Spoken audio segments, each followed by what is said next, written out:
Hello friends. நான் சிம்பிளாக இப்படி ட்ரேட் பண்ணுவேன். ட்ரேட் பண்ணதுக்கு முன்னாடி என்னென்ன விஷயத்தெல்லாம் கவனிப்பேன், எதை யூஸ் பண்ணி ட்ரேட் பண்ணுவேன், அந்த ட்ரேடோட லெவல்ஸ் எப்படி நான் மார்க் பண்ணுவேன், இந்த சிம்பிள் புல்பேக் மெத்தடை எப்படி யூஸ் பண்ணுவேன், அந்த கேப் ஃபில்லிங் எங்கே நடந்தால் நம்ம என்ட்ரி எடுக்கணும் அப்படிங்கிறத இந்த வீடியோவில் பார்க்கலாம். அப்புறம் நான் இண்டெக்ஸில் ட்ரேட் பண்ணுறேன், நான் ஆப்ஷனில் ட்ரேட் பண்ணுறேன், நான் கமாடிட்டி ட்ரேட் பண்ணுறேன், நான் ஸ்டாக்ஸ் ட்ரேட் பண்ணுறேன், நான் பேர்ஸ் ட்ரேட் பண்ணுறேன். நீங்கள் என்ன ட்ரேட் பண்ணாலும் கான்செப்ட் ஒன்று தான். இந்த சிம்பிள் மெத்தட் யூஸ் பண்ணி நீங்கள் டெய்லியும் உங்களுக்கான கேபிட்டல் யூஸ் பண்ணி அதுக்கான ப்ராஃபிட்டை நீங்கள் பர்சன்டேஜ் வைஸில் எடுத்துகிட்டு போயிடலாம். ஸோ பாட்டமில் இப்போ ஒரு செல்லரை ஸ்ட்ராங்காக க்ளோசஸ் பையர் லெவலில் இருந்து அடுத்தடுத்து ப்ரைஸு ட்ரெண்ட் ஆகி மேலே போகுது. இந்த லெவலில் நமக்கு 2 லைன் கனெக்ட் பண்ணி அடுத்த ட்ரெண்ட் லைனோட எக்ஸாக்ட் பாயிண்ட் கண்டுபிடிச்ச உடனே ப்ரைஸ் அங்கேருந்து ரிஜெக்ட் ஆகுது. ஸோ இந்த இடத்துல ஒரு பையரை செல்லர் க்ளோஸ் வச்சதுக்கப்புறம் ப்ரைஸ் எக்ஸாக்டாக அந்த கேப் ஃபில்அப் பண்ணுறதுக்கு போகிறாங்க. நோட் பண்ணிக்கோங்க. அங்கேருந்து ப்ரைஸ் பாருங்கள் எக்ஸாக்டாக செல் ஆகி ஆல்ரெடி நம்ம மார்க் பண்ண அந்த பையிங் ஜோன் கிட்டேயே ப்ரைஸ் எக்ஸாக்டாக ரிவர்சல் ஆகுறாங்க. ஸோ அந்த ரிவர்சலும் பார்த்தீங்கன்னா நமக்கு ஒரு strong bullish candle first place ஆகுது. அடுத்தடுத்து அது கீழே மார்க் போகாமல் ஸ்ட்ராங்கான புல்லிஷ் கேண்டலாக நமக்கு பிரிண்ட் ஆகி ப்ரீவியஸான புல் பேக்கையும் சேர்த்து நல்லாவே அந்த லெவலில் க்ளோஸ் வச்சிடுறாங்க.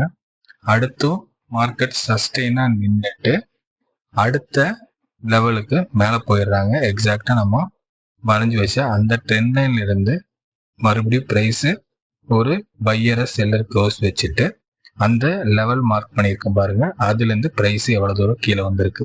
ஸோ இந்த மாதிரி லெவல்ஸ் மார்க் பண்ணி நம்ம ட்ரேட் எடுக்கும்போது நம்மளோட வின்னிங் ரேஷியோ ஜாஸ்தியாக இருக்கும். பையிங் ஜோனாக இருந்தால் அந்த லெவலுக்கு கீழே இருந்து மார்க்கெட்டு மேலே போயிடணும்.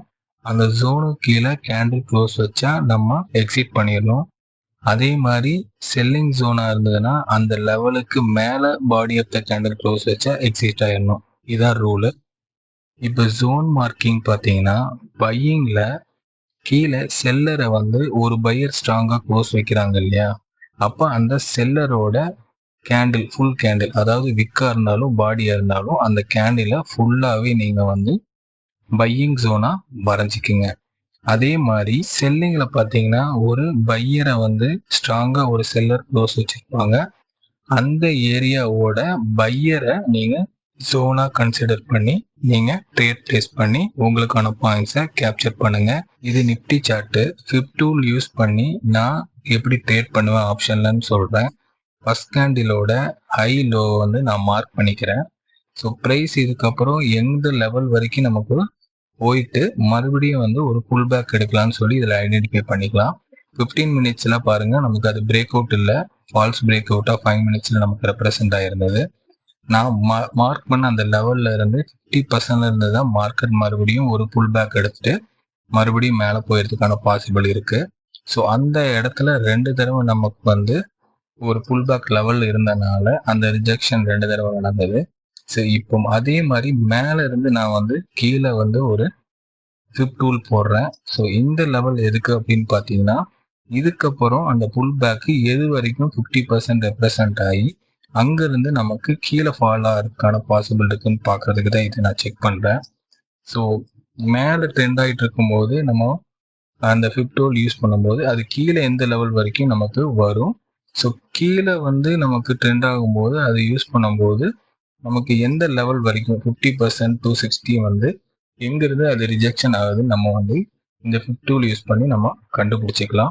ஸோ இப்படி லெவலை நம்ம மார்க் பண்ணி கண்டுபிடிக்கும் போது நம்ம சிம்பிள் ட்ரேடிங் மெத்தடையும் யூஸ் பண்ணி இந்த ஃபிப் டூலோட சப்போர்ட்லேயும் நம்ம ட்ரேட் எடுக்கும்போது நமக்கான வின்னிங் ரேஷியோ ஜாஸ்தியாக இதில் இருக்குது. இப்போ டே லோ மார்க் பண்ணிவிட்டு ப்ரீவியஸாக அந்த டே லோவோட சப்போர்ட்டு ரெசிஸ்டன்ட் எங்கே இருக்குன்னு பார்த்தீங்களா, last year June month 4th தான் இந்த லெவல் நமக்கு கிடச்சிருக்கு. ஸோ இந்த லெவல்ல இருந்து மார்க்கெட் பார்த்தீங்கன்னா ஒரு பிரேக் அவுட் ஆகி ரீடெஸ்ட் ஆன இடத்துல தான் இன்னைக்கு நமக்கு ஒரு டே லோவாக ரெப்ரசன்ட் ஆகிருக்கு. ஆல்ரெடி இந்த லெவலை 4th June 2024 பிரேக் அவுட் ஆகி அதுலேருந்து மார்க்கெட் நல்லா மேலே போயிருந்தது. இன்னைக்கு எக்ஸாக்டாக அதே லெவலில் தான் சப்போர்ட் எடுத்திருந்தாங்க. ஸோ இந்த மாதிரி எல்லா விஷயத்தையும் நீங்கள் வந்து ஒரு ஹையர் டைம் ஃப்ரேமாக இருந்தாலும் சரி, 5 மினிட்ஸாக இருந்தாலும் சரி, ப்ரீவியஸான லெவல் என்னன்னு நம்ம மார்க் பண்ணிவிட்டு அதுக்கு தகுந்த மாதிரி நம்ம ட்ரேட் எடுக்கும்போது தான் நம்ம வின்னிங் ரேஷியோ வந்து ஜாஸ்தியாக இருக்கும். ஸோ இந்த மாதிரி எல்லா விஷயத்தையும் வந்து நீங்கள் ஒவ்வொரு 5 மினிட்ஸ்லையும் நடக்கிறதுக்கு முன்னாடி அடுத்த லெவல் என்ன ஆகுதுன்னு நம்ம செக் பண்ணிவிட்டு ட்ரேட் எடுக்கும்போது நமக்கான ப்ராஃபிட் ரேஷியோ வந்து ஜாஸ்தியாக இருக்கும். ஸோ இந்த லெவல்லையும் பாருங்கள், ஒரு செல்லரை பையர் க்ளோஸ் வச்ச ஏரியா. ஸோ அந்த செல்லரை வந்து நான் ஃபுல்லாகவே வந்து பையிங் ஜோனாக நான் ட்ரா பண்ணிக்கிறேன்.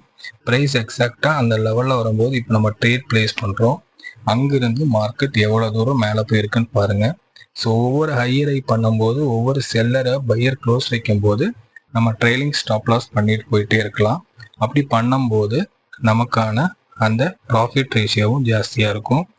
ஒன்ஸ் நம்ம ஜோனுக்கு கீழே கேண்டில் க்ளோஸ் வச்சுட்டாங்கன்னா நம்ம எக்ஸிட் பண்ணிடுவோம். ஸோ இந்த ரூலை நம்ம வந்து எக்காரணத்தை கொண்டும் மாற்றக்கூடாது. நம்ம என்ட்ரியோட இடத்துல தான் நம்மளோட எக்ஸிட்டே நியர்பையாக இருக்கும். ஸோ அதனால நம்மளோட லாஸும் ரொம்ப சின்னதாக தான் இருக்கும். அதை பேஸ் பண்ணி ட்ரேட் பண்ணி ப்ராக்டிஸ் பண்ணுங்கள். அவசரப்படாதீங்க, பொறுமையாக ப்ராக்டிஸ் பண்ணுங்கள்.